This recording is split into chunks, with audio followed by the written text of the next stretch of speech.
Okay, so we've gotten this far. This is video two. We've gotten this far on our HTML, and now we're going to add an image.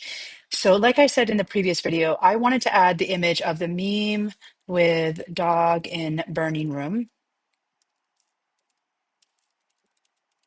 I'm going to grab that. So I'm going to search it, and I'm going to look for images. Okay, and I could either have like no, I like this one. This one's kind of like the full one.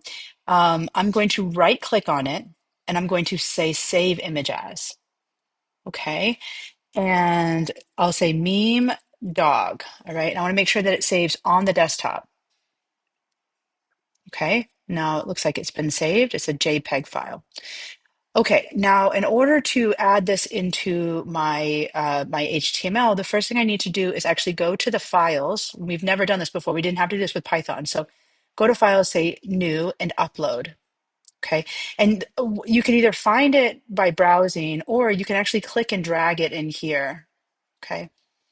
And you'll see I had a PNG file before. This one's a JPEG.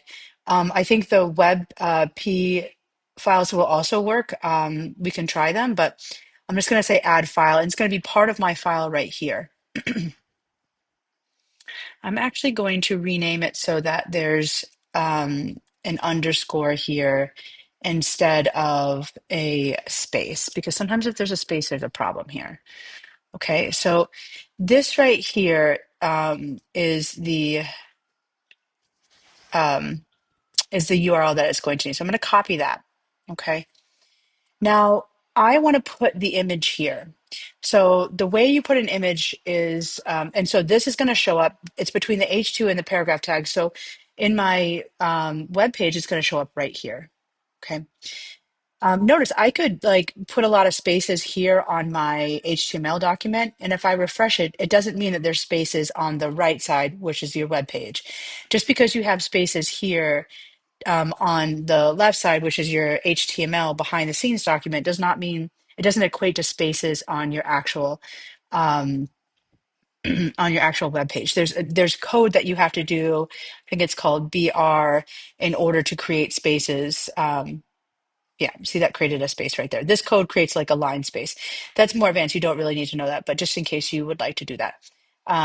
Okay, so here I want to put the image here. And the way that I do that is I'm going to use an image tag. So it's img src for image source equals. Now, I believe that you have to just paste the URL that we saw when we clicked here. Okay. And then I have to close my image tag. So I want to do a slash. I want to go to the end of it, do a slash, and then the greater than symbol. Okay. Now here, if I refresh it, I see the meme here. Now sometimes maybe I want it a little bit bigger. So what I can do is I'm going to go modify it by, I want to either modify the width or the height, but I do not want to modify both. So if I just say width equals quotation mark 500, it's going to make the width 500 pixels, and then it will stretch the height proportionally. So if I refresh it there, that's a little bigger. If I did width and then I also did height, let's say I did height equals 500, what's going to end up happening is it's going to stretch it disproportionately. So if I refresh it, you see how it stretched it, it made it into a square, so maybe you like that. But oftentimes we don't want the picture to be disproportionately changed. So you're just going to put one attribute in there, either height or width, but not both. So here, this is what it looks like. Okay. And that's all you need to know for today. You just need to add your content and the image here, and then tomorrow we'll work on styling.